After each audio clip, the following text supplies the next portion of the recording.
जमीन नहीं है हमारे पास। अब 1 इंच हमने पॉलिसी तो बना दी, 7 लाख रुपए देंगे, 3 बिस्वा भी देंगे, 2 बिस्वा भी देंगे, पर देंगे कहां से? जहां लैंड रेवेन्यू का हमारा अपना जमीन है हम दे सकते हैं, पर वो भी उचित जगह पे नहीं है, और वो भी एक आध डिस्ट्रिक्ट के सिवाय पूरा हिमाचल में ऑल वेस्ट लैंड, क्या कहते हैं, फॉरेस्ट लैंड। उसका भी हम प्रस्ताव लेकर आए इस माननीय सदन में, और प्रस्ताव हमने पास करके हमने कहा कि जो फॉरेस्ट कंजर्वेशन एक्ट 1980 है उसमें संशोधन करके हिमाचल जैसे आपदाग्रस्त क्षेत्र के लोगों के लिए मकान बनाने के लिए 1 बीघा, और जो लैंडलेस लोग हैं उनको 10 बीघे तक फॉरेस्ट जो है उसके ऊपर हमें जो है जमीन दी जाए। पर उसके ऊपर केंद्र सरकार ने कोई भी अभी तक कोई कार्रवाई नहीं की, उसके बारे में ये लोग नहीं बोलते हैं।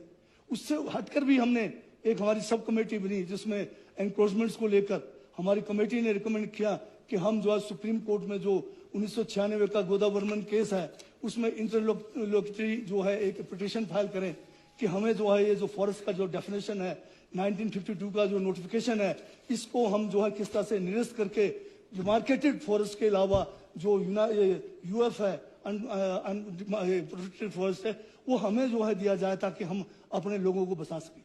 ये हमारा हक है। अगर हमें जमीन नहीं मिलेगी क्या हम एक दूसरे रेवोल्यूशन की तरफ जाएंगे? हैव और हैव नोट्स का एक क्वेश्चन यहाँ पैदा हो रहा है। कल यहाँ पर माननीय सदन में हमारे प्रथम मुख्यमंत्री हमारे डॉक्टर यशवंत सिंह परमार जी के बारे में यहाँ चर्चा हो रही थी। उन्होंने ये नोतोड़ का नियम बनाया 1968 में, जिसके पास 20 बीघे से कम जमीन है उसको 20 बीघे तक जमीन हजारों लोगों को हिमाचल प्रदेश में मिला। बाद के दिनों में नोतोड़ बंद हुआ। जब राज साहब मुख्यमंत्री बने 1983 में ये नोतोड़ जो है जनजातीय क्षेत्रों के लिए चलता रहा।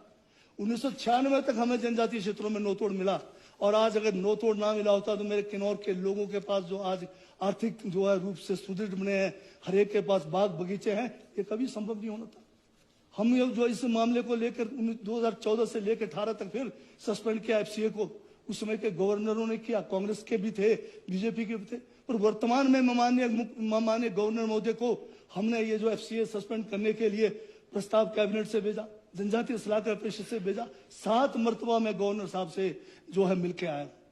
आज मुझे इस बात की बड़ी खुशी है कि सुप्रीम कोर्ट का जो बेंच है, जो रेफरेंस में जो प्रेसिडेंट ने भेजा है, सुप्रीम कोर्ट ने कहा कि गवर्नर जो है बिल के ऊपर बैठ के नहीं रह सकता। बहुत बढ़िया, मतलब आप अच्छा लग रहा है कि सुप्रीम कोर्ट भी आजकल थोड़ा थोड़ा जो है लग रहा है इस देश के संविधान को बचाने में महान योगदान उनका रहने वाला है। अभी यहाँ पर ये बीजेपी वाले कह रहे थे कि हमने बड़ा भारी पैसा जो है लोगों से लिया है। बिल्कुल, उसका मैं माननीय मुख्यमंत्री जी से कहना चाहूंगा, ये जो पैसा इकट्ठा किया जयराम जी ने, इन्होंने जो पैसा इकट्ठा किया ठेकेदारों को फोन कर करके, करोड़ों रुपए इकट्ठे हुए, पर उसका हिसाब कौन देगा? ये जो है 25-25 हजार का ब्लैंक चेक रख रहे हैं, पूछते हैं भाई हाँ ये कांग्रेसी है तो इसको दे दो, कांग्रेसी नहीं मत दो। राशन के किट्स आए उसमें भी भेदभाव, बीजेपी का है तो बीजेपी वाले कर रहे हैं। इसमें इन्होंने अपना बोर्ड लगाया हुआ है, और साथ में ऐसे ही अनन फनन में एक आध जेसीबी सड़क में खड़ी कर दी, फिर हमारे एक्सीन को फोन पे बोलते हैं कि भाई तेल लगा इसमें। ये किस किस्म के मतलब इनका चरित्र है बताइए? और डिजास्टर के समय कोई पैरेलल डिजास्टर का जो है रिलीफ नहीं चला सकता है, वो ट्रांसपेरेंट में होना चाहिए। डिस्क्रिमिनेशन करेगा तो section 33-34 of the disaster management act attract होता है, इनके ऊपर इंक्वायरी करके इनको जो है सलाखों के पीछे भेजना पड़ेगा। उस पैसे का दुरुपयोग हो रहा है, उस पैसे को राजनीतिक लाभ के लिए यूज किया जा रहा है, पीड़ितों को वो पैसा नहीं दिया जा रहा है। ये क्या कारण है? 2023 में जयराम ने क्यों नहीं इकट्ठा किया पैसा? उसमें तो एक पैसा इकट्ठा नहीं किया। और ये क्या कारण है कि सारे के सारे जो है जयराम के कॉन्स्टिट्यूंसी में इकट्ठा हो रहा है? क्या धर्मपुर में नहीं देना चाहिए? क्या चंबा में नहीं देना चाहिए? क्या किन्नौर में नहीं देना चाहिए? क्या जो है ये मंडी सदर को नहीं मिलना चाहिए? गोहर को नहीं मिलना चाहिए? करसोग को नहीं मिलना चाहिए? सोलन को नहीं मिलना चाहिए? तो ये जो है भेदभाव के लोग हैं, भेदभाव करने वाले, इनकी मानसिकता में, इनके डीएनए में जो है भेदभाव है। इसलिए इनको जो है सबक सिखाना जरूरी है। ये जो 33 और 34 जो है इसका डिजास्टर मैनेजमेंट एक्ट को अंदर लगाना ही पड़ेगा इनके खिलाफ, क्योंकि हमारा काम रोक रहे हैं। मैंने स्वयं देखा है, वहां पर एक जेसीबी खड़ा कर दिया और बिना तेल का खड़ा रखा हुआ और बोला काम ही नहीं करेगा। मैंने कहा इसको हटाओ, पीछे भेजो, अपना जेसीबी लगाओ। आज सिराज में गवर्नमेंट की तरफ से 60 जेसीबी लगा हुआ, जिसमें 13 LNT लगा हुआ है। पूरे आपके मंडी में 170 जेसीबी लगे। मैंने कहा इतने जेसीबी अगर लगाएंगे तो 10 किलोमीटर का लंबा लाइन लग जाएगा। इसमें भी गड़बड़ी हो रहा है, क्योंकि जिस वैक्सीन को आपने बदला ठीक किया, उसने जो है बैठे बैठे जयराम के कहने से DNIT लिख दिया। वो जेसीबी तो सारे के सारे वहां है, सुंदरनगर में खड़े हैं और दिखा रहे हैं कि इधर सिराज के सड़कों में। इतनी जेसीबी तो जो है आज हम लोग काम करते इतने दिनों में तो हम चाइना पार कर चुके थे। तो ये जो है इस किस्म के जो है ड्रामेबाज लोग हैं, इनसे हमें जो है बचने की जरूरत है। और इतने स्वार्थी भी हैं, जिसके बारे में एक लाइन कहना चाहूंगा, खुद की बात आती है तो सब, खुद की बात आती है तो कुछ भी कर लेते हैं ये लोग। सर, खुद की बात आते हैं तो कुछ भी कर लेते हैं ये लोग। नकली जेसीबी, पैसा इकट्ठा करना, फिर उसके में भी भेदभाव करना, जैसे स्वार्थ को तो हर वक्त साथ लेकर चलते हैं ये लोग। ये लोग उस किस्म के खुदगर्ज लोग हैं सर। और झूठ की बात करते हैं, कहते हैं कि हम लोग झूठ बोल रहे हैं, मुख्यमंत्री झूठ बोल रहे हैं।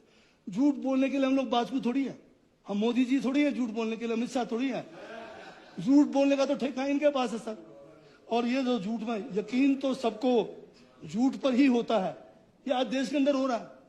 यकीन तो सबको झूठ पर ही होता है, सच तो अक्सर साबित करना पड़ता है। तो ये है सर, इस किस्म की बातें ये कर रहे हैं। अब यहाँ पर डिजास्टर मैनेजमेंट की बात आई, ये एक्ट लाया कौन? Disaster management act 2025। ये अगर कांग्रेस की सरकार दिल्ली में ना होती, मनमोहन सिंह जैसे जो है नेता ना होते, ना तो हमारे डिजास्टर मैनेजमेंट एक्ट मिलता, ना हमें मनरेगा का एक्ट मिलता, ना राइट टू एजुकेशन मिलता, सूचना का अधिकार नहीं मिलता, राइट टू फूड सिक्योरिटी नहीं मिलता, हाँ FRA नहीं मिलता। FRA का बिल्कुल बहुत बड़ा, मैं भूल ही गया, आपने याद दिलाया। अब जो FRA का है, तो ये सारे एक्ट्स हैं। आज रणधीर शर्मा बोल रहे हैं कि इतना पैसा मिला, इतना, ये नहीं बताया कि पैकेज क्या दिया। ये तो हमारा जो है सालाना जो मिलना है वो मिल नहीं रहा। अमित शाह जो है उधर चले गए, उत्तराखंड चले गए, हमें उसके लिए कोई वो नहीं है। ठीक है, गए, अच्छी बात है, पर ये लोग जाकर बुला रहे थे और बोल रहे थे कल आने वाले हैं, वो कल 1.5 महीना हो गया, आया ही नहीं। तो इनके साथ जाने की बात कर रहे थे यहाँ हमारे साथी, इनके साथ जाएंगे, हमें जो मिलना वो ही नहीं मिलेगा। इनको कोई सुनता ही नहीं दिल्ली में। जयराम तो जो है वहां पर बदनाम हो चुका है, किसी के नाम के आगे राम लगने से वो राम के गुण नहीं आते। तो वो जानते हैं दिल्ली वाले भी, ये पनौती है, हिमाचल का पनौती, बीजेपी का पनौती। तो इसलिए हमें इनसे बचने की जरूरत है। वैसे लगता भी जो है साथी 4 दिन से थक गए हैं। मैं अपनी बात को यही विराम देता हूं। और अभी 15 मिनट और है।